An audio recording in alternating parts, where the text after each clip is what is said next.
이제 베드로전서 3장 쉽게 읽기를 시작하겠습니다. 베드로전서를 그냥 한마디로 이야기를 한다면 소망의 편지다 이렇게 말할 수가 있습니다.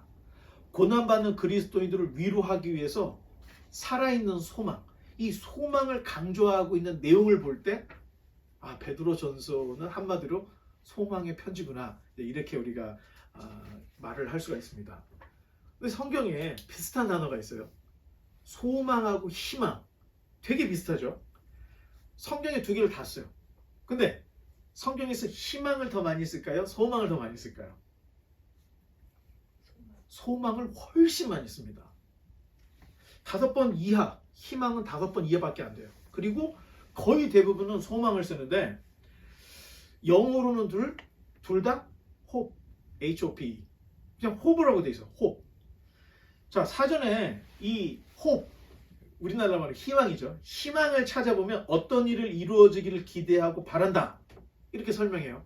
그러면 소망을 찾아보면 어떻게 되어 있냐면 바람, 바라는 바, 소원, 희망으로 설명을 하면서 의미상 희망과 소망은 같은 단어다 이렇게 사전에, 한국 성경에는 사전에 이렇게 써 있습니다. 그런데 신학적으로 접근을 해보면 다릅니다.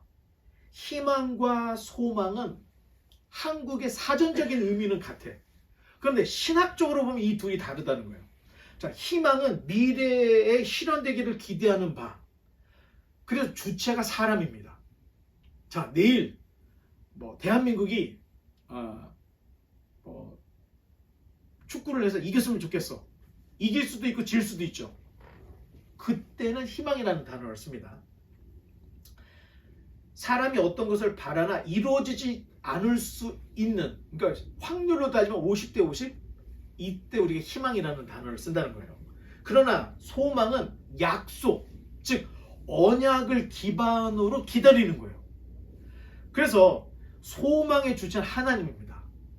기독교 신앙에서 말하는 소망이라는 것은 예수 그리스도 안에서 이미 부분적으로 소망이 성취가 되었고 앞으로 완성을 앞두고 있는 그것, 이때를 소망 이런 말을 쓴다는 겁니다. 그래서 사도 바울 선생님이 믿음, 희망, 사랑 이렇게 얘기했습니까? 아니면 믿음, 소망, 사랑이라고 했습니까? 사도 바울 선생님이 로마서나 고린도 전후서에 믿음, 소망이라는 단어를 써. 사랑. 또 베드로도 희망이라는 말은 거의 쓰지 않고 소망에 대한 이야기를 하는 거야. 소망은 약속을 기반, 언약을 기반으로 이제 완성이 된 거야. 이루어진 거야. 성취가 된 거야. 하지만 완성을 기다리는 아주 조금의 기다림만 있는 거야. 그래서 성경은 희망이라는 말보다는 소망이라는 말을 쓰고 있고 베드로가 이야기하고 있는 게 죽은 소망이 아닌 살아있는 예수 그리스도의 소망이다. 그래서 산 소망이다. 이런 이야기로 어떤 환경에서도 좌절하지 말고 절망하지 말고 그리스도의 이 산 소망을 붙들라 하는 위로의 편지를 지금 베드로전서를 통해서 우리에게 말을 하고 있는 겁니다. 자, 이제 본문으로 들어가서 1절로 6절까지의 말씀은 아내들에게 주는 말씀이 기록이 되어 있는데 1절과 2절을 우리 같이 한번 읽어보겠습니다. 시작. 아내들아 이와 같이 자기 남편에게 순종하라. 이는 혹 말씀을 순종하지 않는 자라도 말로 말미암지 않고 그 아내의 행실로 말미암아 구원을 받게 하려 함이니 너희의 두려워하며 정결한 행실을 봄이라. 자, 잘못된 건 없었죠? 자, 문자 그대로 그냥 아내들에게 무조건적으로 남편에게 순종하라. 자, 문자적으로 보면 이렇게 보여질 수가 있습니다. 하지만 이 편지가 기록될 때 남편들, 주로 사역자들이 남자들이었던 거야. 그때 당시에. 이 남자 사역자들이 사실 당시 기독교 분위기로는 체포 대상 1순위였던 거야. 아내들이 무너지면 남편들이, 특히 이 사역자들이 담대하게 사역을 할 수가 없는 상황이었던 거예요. 만약 남편이 체포가 돼서 처형이 될 때 여성들이 그 앞에서 막 기절을 하고 막 통곡을 하고 막 이러면 순교를 앞둔 사역자들이 마음이 흔들리게 되는 거야. 가족 때문에. 그러니 여성들은 어떤 일이 있어도 남편, 특히 사역자들이 사역을 할 때는 의연한 자세로 내 남편이 사역을 할 때 영향을 주지 않도록 의연하게 남편에게 순종하라. 이런 의미가 이 안에는 담겨져 있는 거예요. 그러니까 문자적으로 볼 때는 여자들한테 남자들에게 무조건 순종하라고 쓰여 있구나라고 생각하지만 당시의 배경으로 볼 때는 이런 내용이 숨겨져 있다는 거예요. 예를 들어서 일제강점기 때 정말 수많은 순교자들이 있었는데 주기철이라는 목사님이 계셔요. 근데 이분이 버티다가 끝까지 한 걸 하다가 이제 형무소에 끌려간 거예요. 이 주목사님이 투옥을 당했을 때 아예 그 사모님이 뭐라고 했냐면 살아 돌아올 생각을 하지 마세요. 살아 돌아올 생각하지 마. 지금 주기철 목사님의 상황은 부인을 하면 예수님을 부인하면 살아나오는 거야. 그런데 이제는 더 이상 끝까지 갔기 때문에 형무소에 끌려갔다는 것은 죽는 거 아니면 부인이야. 둘 중에 하나야. 그러니까 아예 사모님이 살아 돌아올 생각을 하지 마세요. 이렇게 얘기를 했던 거야. 주기철 목사님과 사모님은 똑같은 마음을 가지고 있었고 주기철 목사님이 무슨 각오로 형무소에 끌려갔는지 사모님이 잘 알고 있었던 거야. 그러니까 사모님이 어떻게든 살아오세요 이렇게 얘기하지 않고 살아 돌아올 생각을 하지 말라고 이렇게까지 아주 강직하게 목사님의 뜻에 순종한 모습을 보여줬던 거야. 그래서 사모님은 목사님께 완전히 순종을 했던 거야. 왜? 이번 끌려가면 순교된다는 것을 알았고 주기철 목사님도 살아 돌아올 생각이 없었던 거야. 그러니까 마음 흔들리지 않게 살아 돌아올 생각을 하지 말라고 이렇게 말을 했다는 겁니다. 자, 요즘 교회 사모님들을 보면 작은 교회 사모님은 부엌을 벗어나지 못해. 성도들 그 친교하느라고. 그렇다고 큰 교회 사모님들은 너무 도도해. 물 하나 만지지 않는 그런 모습에 때로는 너무 사치스러운 모습까지 보여. 문제는 사모님은 음식만 하는 존재가 아니라는 걸 알아야 돼. 또 한 가지, 사모님은 그냥 예쁜 모습으로 성도들을 맞이하고 인사만 하는 존재가 아니라는 것을 알아야 된다는 거예요. 남편이 목사라면 사모님도 똑같이 사역자로 부름을 받았다는 겁니다. 더욱이 아버지가 목사라면 자녀들도 사역자 가족으로 부름을 받았던 거예요.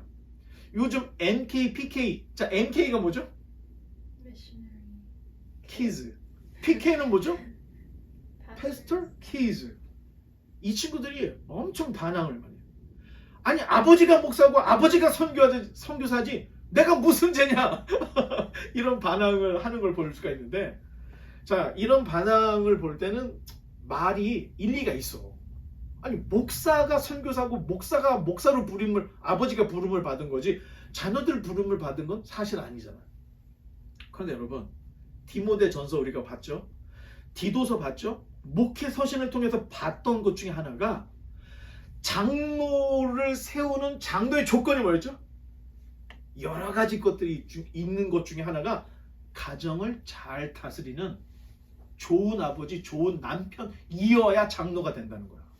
오늘날도 부인이 반대하거나 자녀들이 반대를 하면 장로 못해요. 사인을 반드시 하게 돼요. 우리 남편이 장로 하는데 부족함이 없습니다. 사인해야 되고, 자녀들도 우리 아버지가 장로해야 되는 거 사인합니다. 이거 받아야 장로 될 수가 있는 겁니다. 아니, 장로의 조건도 좋은 남편, 좋은 아버지가 돼야 한 교회 장로가 되는 거야. 그런데 한 교회 영적인 아버지가 자기 자녀들을 다스리지 못해. 그러면 진짜 한번 깊이 생각해 봐야 한다는 거예요. 아니, 자기 가족, 자기 가정도 다스리지 못하는 사람이 어떻게 하나님의 집에 하나님의 양들을 목양할 수 있을까? MK, PK 문제는 지금 오늘날 교회의 문제라는 거예요. 아버지가 목사고 아버지가 선교인데 자녀들이 인정을 못해. 자녀들이 반항을 해. 불편을 해. 사역 접어야 됩니다. 자기 가족도 다스리지 못하는 사람이 어떻게 하나님의 일을 할 수가 있을까? 절대 안 된다는 거예요. 자, 여기까지는 목회자 가정에게 주는 말씀이었어요. 그런데 일반 성도들 중에 어머니는 크리스찬인데 아버지가 크리스찬이 아닌 경우가 있어. 또 독특하게 아버지가 크리스찬인데 어머니가 크리스찬이 아닌 경우가 간혹 있어요. 그런데 옛날이나 지금이나 사실 여자들이 없으면 교회는 유지가 안 됩니다. 왜? 과거로부터 지금까지 교회를 가장 강력하게 떠받들었던 이들이 여성들이었습니다. 그래서 믿지 않는 남성 남편이 있을지라도 믿는 여성들 때문에 교회가 여기까지 왔다고 말할 수가 있는 거예요.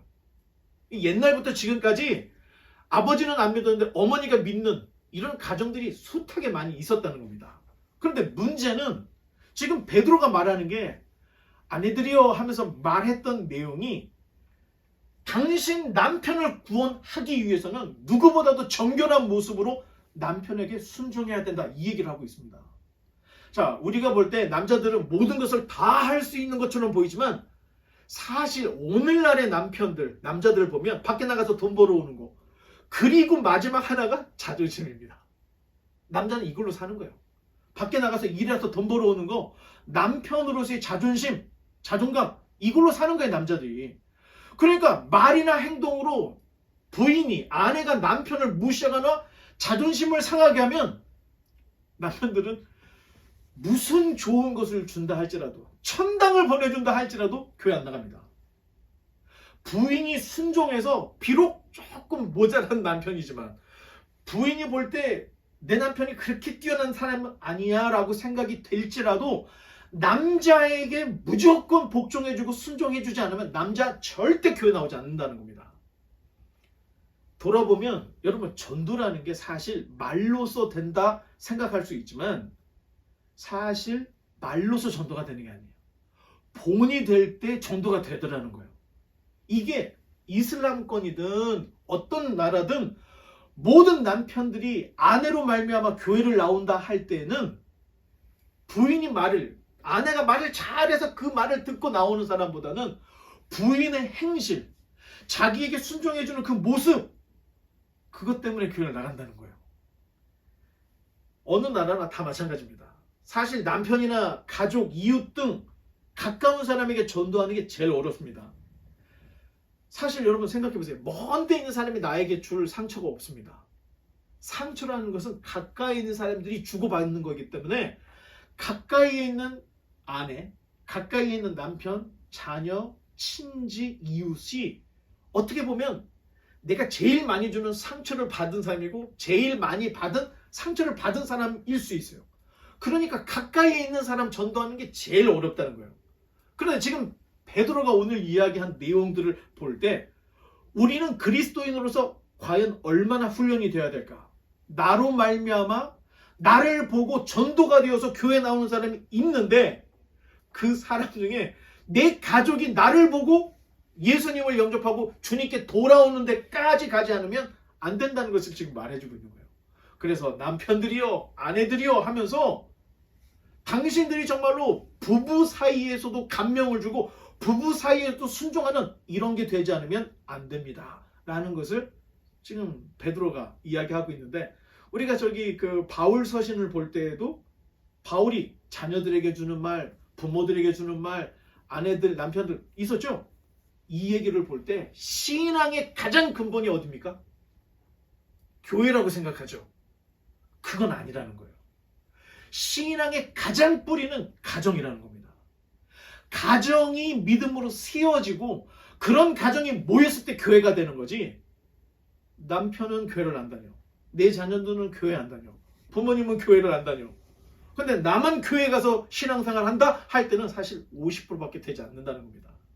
그런 의미에서 신앙은 철저히 가정을 중심으로, 내 가정 구원 못 시키고 남 가정 다 구원시키면 그게 무슨 의미가 있겠어요, 여러분? 여러분들이 가족이 되어 있다 할 때는 그 가족이 되게 된 이유가 있다는 거예요. 이게 아무것도 아닌 것 같죠? 형, 동생, 오빠, 언니 그냥 된 게 아니라니까요. 하나님이 무한하신 그 뜻 안에서 가족을 만들어 줬다는 거예요. 그런데 내 가족이 구원받는 일에 대해서 등한히, 여러분 이건 다시 한번 생각해 봐야 된다는 겁니다. 내가 정말로 훈련이 되고 내가 정말로 그리스도를 본받는 하나님의 사람이 된다 할 때는 여러분 내 가족을 변화시킬 수 있을 정도의 훈련, 변화, 여기까지 도달해야 됩니다. 이제 3절로 4절의 말씀을 우리 저기 정현이가 한번 읽어주시기 바랍니다. 너의 단장은 머리를 꾸미고 금을 차고 아름다운 옷을 입는 외모로 하지 말고 오직 마음에 숨은 사랑을 온유하고 안정한 심령에 썩지 아니할 것으로 하라. 이는 하나님 앞에 값진 것이니라. 자, 부인들에게, 아내들에게 하는 조언이 여기서 끝난 게 아니에요. 계속 되고 있습니다. 자, 아마도 경제가 아무리 어려워지고 산업이 다 깨어진다 할지라도 여성 뷰티 산업은 끝까지 남을 거라 이렇게 생각합니다. 그 이유가 예뻐지고자 하는 여성들의 욕구, 이 욕망은 정말로 대단합니다. 구약의 아합 시대에 이세벨이 이제 예후가 자기를 죽이러 오는 거야. 그런데 이세벨이 뭘 하고 있었죠? 성경에 보면 화장을 하고 있었어. 이제 예후가 오면 자기 죽는 거야. 그걸 알고 있으면서도 거울 앞에서 화장을 하고 있는 거야. 이게 여성들의 심리인데 아마 여성들이라면 이세벨이 했던, 이사벨 무슨 화장품도 있는 것 같은데 이세벨이 했던 이 행동을 아마 공감하는 여성들이 되게 많을 겁니다.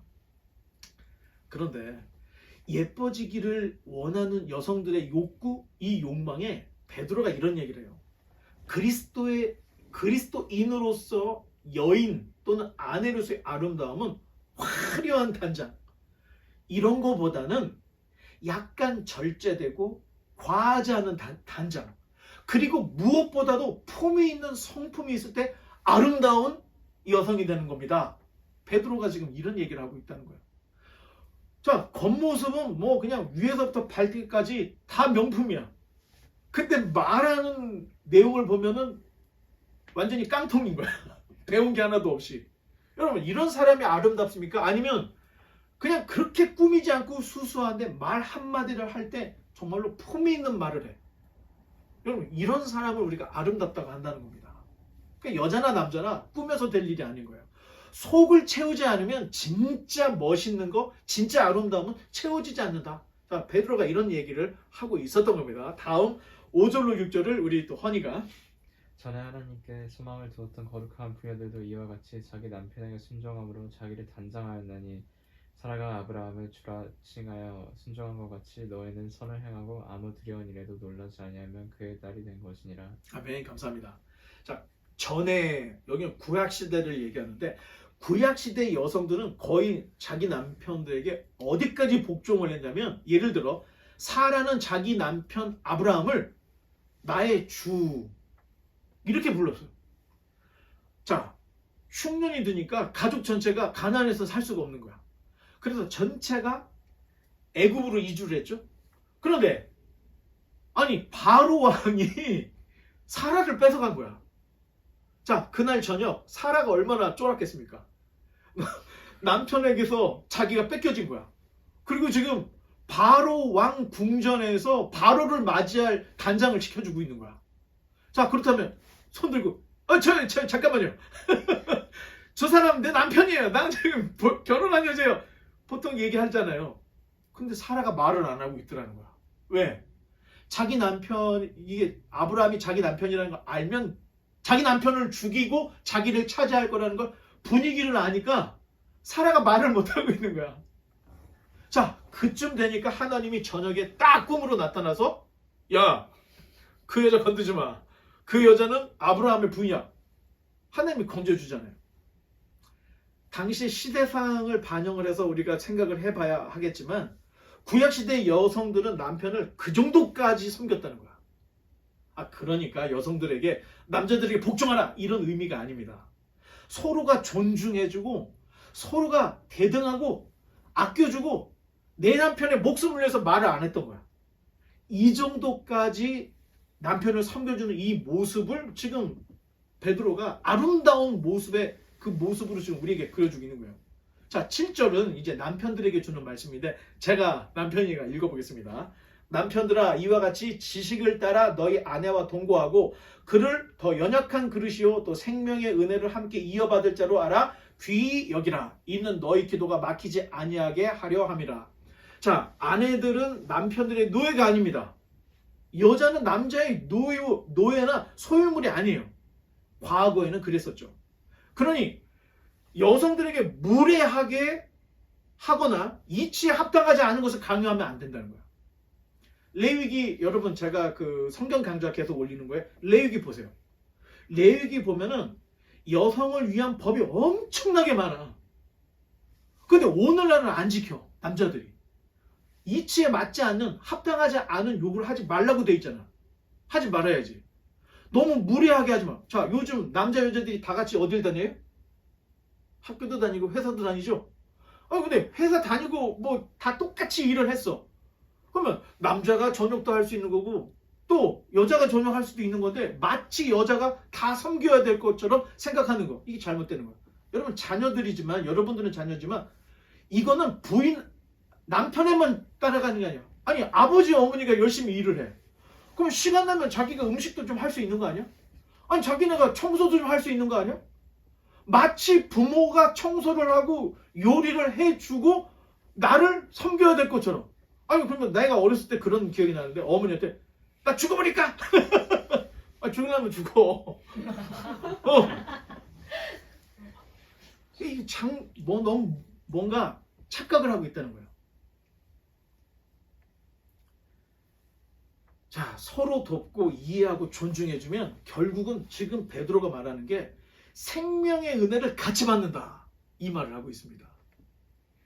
여러분, 한 가족이 서로가 서로를 이해해줘. 서로가 서로를 존중해줘. 이렇게 되면 한 가족 전체, 남편, 부인, 가족이 전체가 구원을 받는다니까? 그게 깨어질 때 여러분 상처가 남발하게 되고 하나 되지 못하는 일들이 벌어지게 된다는 겁니다.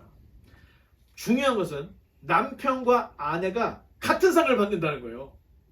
자, 그렇게 되니까 아브라함과 사라는 같은 상을 받은 겁니까? 아닙니까?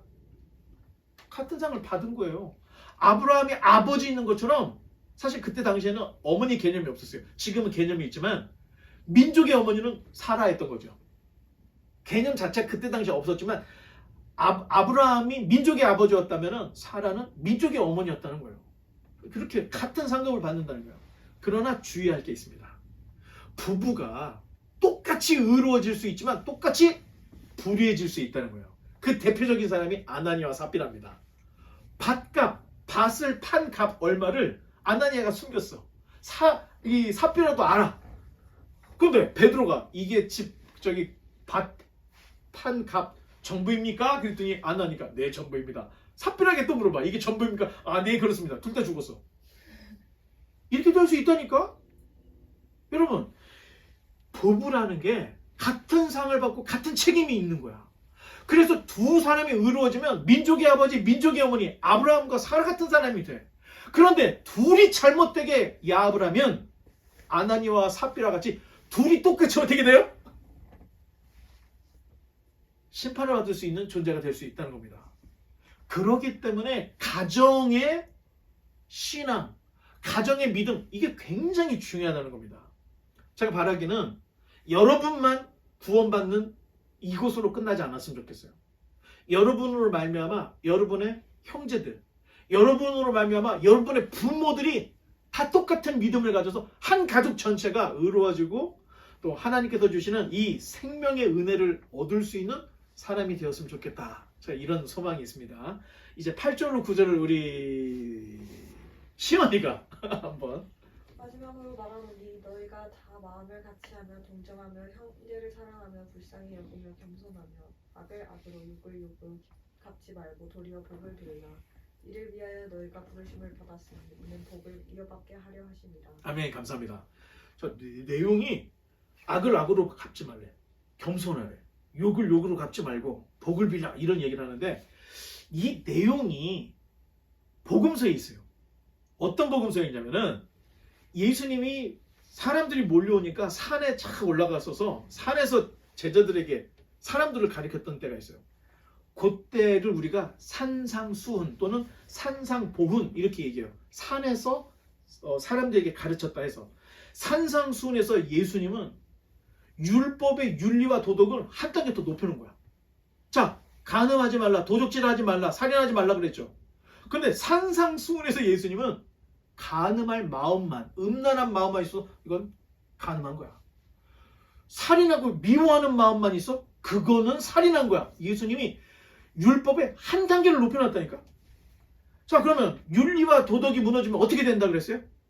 도덕과 윤리가 무너졌어. 그러면 진리는 빛을 발해요? 아니면 빛을 잃어버려요? 빛을 잃어버려.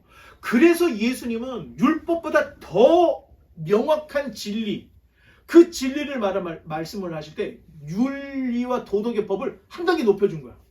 그냥 겉모습 보이는 것만으로도 살인하는 거, 겉모습 보이는 것만으로도 도덕질하는 거, 겉모습만으로도 나쁜 생각. 예수님의 복음에 맞춰서 도덕과 윤리를 쫙 올려놓은 거예요. 자, 요즘에 2단 사이비 종교 있죠. 2단 사이비 종교는 도덕과 윤리를 그냥 줘버려요. 그래서 교주와 첫날밤을 보내야 신자가 된다. 그리고 약물 투여를 해 막. 그리고 감금을 시키고 막 죽이기까지 해. 사람을. 2단 사이비의 독특한 특징 중에 하나는 도덕과 윤리를 신앙의 이름으로 건너뛰는 거야. 반드시 알아야 돼요. 도덕과 윤리. 자, 거짓말을 하지 말라 그랬죠. 그런데 참 신기하게 이슬람교회는 알라의 영광을 위해서 살인도 용인해. 거짓말도 용인해. 그러니까 사입인 거예요. 신천지 한 영혼을 구원하기 위해서 거짓말 중이야. 이렇게 가르친다니까? 그러니까 다 잘못됐다는 거예요. 도덕과 윤리를 신앙의 이름으로 건너뛰어. 거의 2단 사이비라는 겁니다. 우리가 한마음이 되어서 서로 이해해주고 서로 불쌍히 여기고 서로 겸손하고 악감을 품지 않고 욕을 하지 않고 오히려 복을 빌어주는 거. 결국에는 우리가 이렇게 할 때 우리에게 칼을 겨누지 않게 된다는 거예요. 세상이. 물론 거기까지 가기 위해서는 희생이 따르겠죠. 뭐 많은 사람들이 순교도 당하고 고문도 당하고 죽겠죠.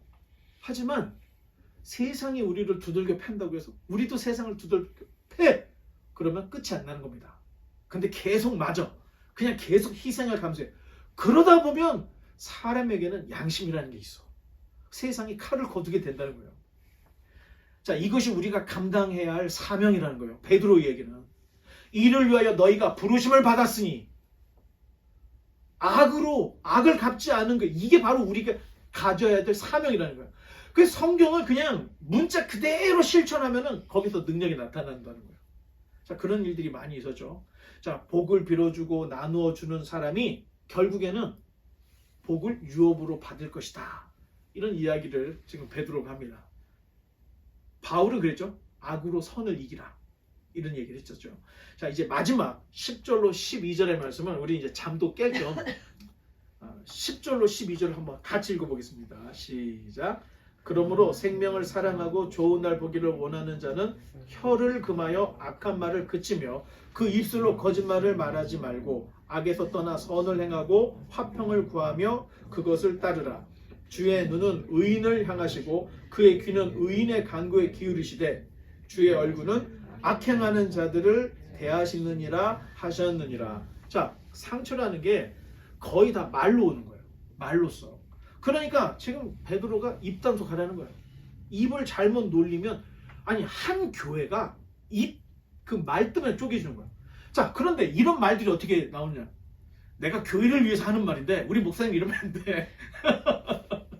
내가 우리 교회를 위해서 하는 말인데 뭐 이러면 안 돼 하면서 이렇게 말을 시작해. 마치 우리가 듣기에는 교회를 위해서 하는 말인 것 같은데 결국에 보면은 자기 불평과 불만을 다 얘기하는 거야.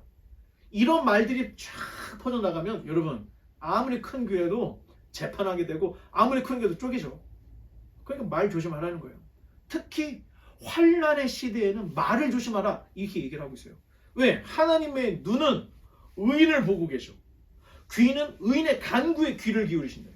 그런데 그분의 얼굴은 행악하는 자들을 대하신다.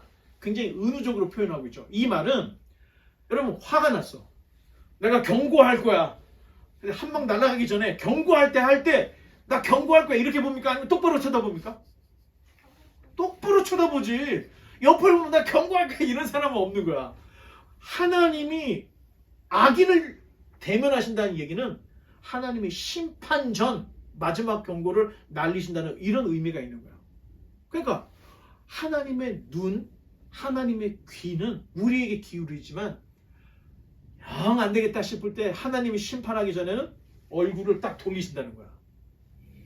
그러니 우리는 이런 존재가 아닌 하나님께서 기뻐하시는 존재로 똑바로 살아야 된다. 의로운 행실로 살아가야 된다. 자, 이런 것들을 베드로가 이야기하고 있습니다. 오늘은 크리스마스라서 다 3장을 끝내지 않고 오늘 여기까지만 하고 나머지 부분은 4장으로 넘어갈 텐데 미리 말씀을 드리면 4장에 갔을 때 이 지금 우리가 읽지 못한 13장부터 21절까지 있는 이 지금 3장의 내용은 여러분 굉장히 난해 구절이 이 안에 들어있어요. 예를 들면 우리 사도신경 할 때 전능하사 천지를 만드신 하나님 아버지를 내가 믿고 그 외아들을 영어에서는 예수님이 지옥으로 내려가서 복음을 전했던 내용이 있어요. He descended to the hell 이게 나오잖아. 이 부분이 베드로 전서 3장 그 후반부 지금 우리가 터치하지 않았던 이 부분에 나와 있어. 그러니까 이거 이제 되게 어려운 부분이에요. 그래서 오늘 크리스마스 때 이렇게 또 여러분들을 공고하게 할 필요는 없을 것 같아서 이 부분은 다음 4장 할 때 넘기는 걸로 하고 오늘은 여기 아내들에게 주시는 말씀, 남편들에게 주시는 말씀, 우리 모두에게 주시는 이 세 가지 교훈의 말씀으로 결국에는 선한 삶을 살으라 이런 얘기를 하고 있습니다. 이제 말씀의 결론을 맺겠습니다. 제가 누누이 하는 게 도덕과 윤리가 무너지면 진리는 빛을 잃는다 이런 얘기를 하죠. 이거는 우리의 믿음과 신앙을 도덕과 윤리로 한정시키려고 하는 말이 아니라는 거예요. 우리는 도덕 종교, 윤리 종교를 지향하는 게 아닙니다. 도덕과 윤리는 기본이기 때문에 강조를 하는 거예요. 기본도 되지 않으면서 어떻게 진리를 다룰 수가 있겠습니까? 선한 행실 없는 진리는 여러분 탁상 공론에 지나지 않는 겁니다. 실천도 없어, 착하지도 않아, 의롭지도 않아, 탁상 공론이야. 책임지지 못할 이론을 내뿜는 철학에 불과하다는 겁니다. 여러분이 정말로 하나님을 경외하는 크리스천이다 한다면 여러분 주변은 여러분으로 인해서 뭔가 특별한 일이 벌어져야 돼. 사도 바울이 얘기했죠. 종들아. 당시의 종들이 예수님을 믿고 나서 주인에게 한 행동이 달라진 거야. 그러니까 주인이 볼 때 김군 야 김노예 너 언제부터 이러냐 하면서 왜 이렇게 얘가 바뀌어졌지? 추적을 하게 되는 거야 사람이. 여러분들이 지금부터 바뀌어져야 돼. 삶이 바뀌어지면 기윤이가 언제부터 이렇게 사람이 바뀌어졌을까? 허니가 오늘부터 왜 이러지? 사람이 바뀌어지는 거야. 그런 역사들이 일어나야 된다는 거예요. 뭐 제가 한 번씩 가끔 한번 여러분들에게 했던 얘기 중에 고등학교 때 점심시간 쉬는 시간 되면 내가 매일 성경책만 읽은 거야. 그랬더니 친구들이 진짜 이상하게 봐. 그 좋게 이상하게 보는 애들도 있었고 나쁘게 내가 좀 사이비 교단에 빠졌구나 이렇게 생각하는 애들도 있었던 것 같아. 근데 제가 그냥 그 점심시간 쉬는 시간에 성경 읽은 게 아이들한테는 엄청난 영향을 줬던 거야. 우리 반을 뒤흔들었던 거야. 그냥 성경만 본 것뿐인데 나를 따라서 성경을 피는 애들이 생겼어. 그 중에 목사가 된 친구도 있어요. 예. 그런 영향 때문에 교회를 안 다니던 친구가 교회를 다닌 친구가 있었다니까. 담배를 피던 애가 담배를 끊은 애가 있었어. 조폭 같은 그 양아치 같은 반에 있는 친구들은 나를 피해 항상. 나하고 눈을 안 마주쳤어. 그뿐만이 아니야. 우리 수학 선생님, 윤리 선생님, 국어 선생님 내가 공부를 되게 잘한 것도 아니었거든. 나를 굉장히 특별하게 생각을 해줬다고. 윤리 선생님은 연대 출신이었어. 근데 이 연대 출신 윤리 선생님이 최종이 교회 나가면 인생 문제가 진짜 해결돼? 그래서 내가 뭐라고 그랬는 줄 알아? 네, 해결됩니다. 그래서 선생님이 나 그럼 교회 한번 나가볼게. 철학자였거든. 근데 그 사람이 늘 고민해. 그래서 매일 수영도 있고 담배 찌들어 살았던 사람인데 그런 얘기를 하더라고. 여러분들이 정말 뭐 또 한 가지 더 얘기를 한다면 우리 정연이도 같은 일을 하고 있어서 여러분 일주일에 제 성경 강좌를 듣는 어르신들이 100명이에요. 100명이 성경 강좌를 들어. 창세기로부터 시작해갖고 지금 요엘서까지 왔다니까. 17번, 18번은. 여러분이 정말로 크리스찬이라면 여러분 때문에 여러분 주변이 무엇인가 도전을 받아야 되는 거야. 회사를 다니든 가정이든 여러분 때문에 뭔가 이상한 특별한 일들이 벌어져야 정상이라는 거야. 그런데 아무 일이 일어나지 않아. 여러분 그렇다면 내 신앙을 한번 점검해 봐야 된다는 거야. 여러분이 정말로 너희는 빛이라 했는데 정말로 빛이라면 어두운 데 갈 때 어떻게 될까요? 어둠을 밝히는 거죠. 너희를 빛과 소금이라고 했어. 여러분들이 가는 곳에, 썩어져 가는 곳에 여러분 때문에 방부 역할이 돼야 되는 거야. 그런 영향력이 하나도 없어. 여러분, 껍데기만 기독교인이라고 말할 수가 있는 겁니다. 내가 정말로 구원받은 하나님의 백성 예수님처럼 나로 인해서 어두운 것이 밝아지는 게 되어 있고 썩어진 것이 나 때문에 정화가 되게 돼 있는 거야. 이런 역사가 전혀 일어나지 않아. 여러분 다시 생각해 봐야 된다는 거예요. 바라기는 저와 여러분 모두가 하나님의 선한 영향력을 발휘할 수 있는, 그래서 하나님의 영광을 드러낼 수 있는 저와 여러분 되시기를 주님의 이름으로 간절히 축원합니다. 기도하겠습니다.